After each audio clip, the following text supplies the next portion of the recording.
Mabuhay, Philippines. This is Lachlan. This is Sloan. And we are Last Dinosaurs. Live loud! Okay, so I'll start with a pretty basic, obvious question.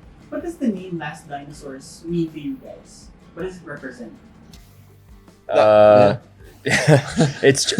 It was our old drummer and my brother Sean, the lead singer, chose it because it's simply the name of a song by a Japanese band called The Pillows. That's all it is. Like, really, I mean, it's just another sort of semi-meaningless band name. But it's got some finality to it.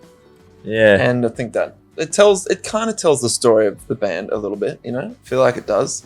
A little bit. Yeah. I mean, in terms of it being like, you know, the Japanese word for dinosaur being coincidentally my name and my brother's name in Japanese together. It's just pure coincidence. Actually, is the Japanese word for dinosaur. And it's also the name of a Japanese band's song. So there's some sort of connection there to... Yeah. You've said in previous interviews that your music has sort of a bittersweet, nostalgic vibe influenced by Ghibli films. How do you think Japanese heritage has influenced the work that you do? Sorry? Well, I might let Lachlan answer this one. It's definitely encoded into the DNA deeper than, I think, sonically more than we understand. I think it was our dear friend Shaw from a band called Okamoto's in Japan encapsulated it perfectly when we were touring together. He told me once, it's like, funny, him speaking about himself, he said, we're a Japanese band with an essentially Western sound, and you guys are a Western band with an essentially Japanese sound. And I thought, wow, that's actually really insightful. I think that also explains why we seem to resonate like multiculturally and overseas a lot more than we do in our own country. Not that we don't resonate in Australia, but yeah, I think it's definitely in there, the music DNA for sure. Okay. Speaking of touring, you've been to different parts of Southeast Asia, elsewhere. What's one fan interaction or cultural difference that really stood out to you while you were on the road? Cultural difference. I guess one thing would just be like the whole thing of getting to, especially Southeast Asia, because it was kind of the first international touring that the band did. And then just getting here and being like an actual international act sort of thing. And having people who are really, really into, the band and the music and stuff. And like, there's definitely that in Australia, but it's less pronounced because you're a local artist sort of thing. But otherwise, it's not too different, not too crazy. Everyone's connecting over the same music, I guess. Yeah. You're playing in Manila again later.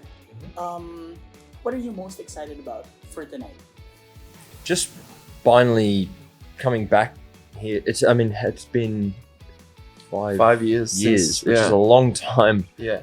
And we the Filipino fans are like really vocal online. We know from past shows that they're a really great crowd. They're like, it's a country that we, regret to have missed out on for 5 years. Like, it's really, we're excited to just play for Manila, Quezon City. In one of your recent albums, you tackled the idea of AI-generated content, right? I think that was Kill You. How do you see AI shaping the future of music and art, especially since it's become so big recently? I haven't heard a lot of AI music that hits super hard yet, but it's probably going to get there pretty soon. There's definitely some convincing AI music, but I don't know if it's going to be the thing that connects with people necessarily. I'm hoping that there still has to be a human connection. I feel like we've kind of seen that a little bit with like the AI photos because they look indistinguishable mostly, but then there's you can't like shape the if it's a photo, for example, you can't like shape the context of it necessarily. It's kind of just rolling the dice until you get something. It's like, oh, that's cool, but it doesn't have the the motivation of the photographer behind it, like, and the story of the photo behind it, I guess. I'll probably be proven wrong very soon. But yeah. I think it depends how you look at it, because I feel like it's so much about looking at AI from like, how does it disrupt something that people make a living out of? How do you make money out of it? I think, if I would still be doing music even if I was not making anything from it, because I just like love doing it. So if AI wants to make bangers, then go ahead, but I still want to make music, I think. Yeah, and a lot of artists will, I'm sure. Yeah. Going from AI, the whole futuristic angle of it, what's in the cards for the band? What is up next for you guys after this tour? Well, we got an AI generated album coming out. It's gonna be great. It's we just typed in music indie. ChatGPT. What was it? Music band indie guitar rock. Yeah. And 12 Dinosaur. songs. Yeah, like Enter. that. Yeah, it was great. Makes it much easier. Yeah. So no, Cover there's art's gonna nothing be like sick.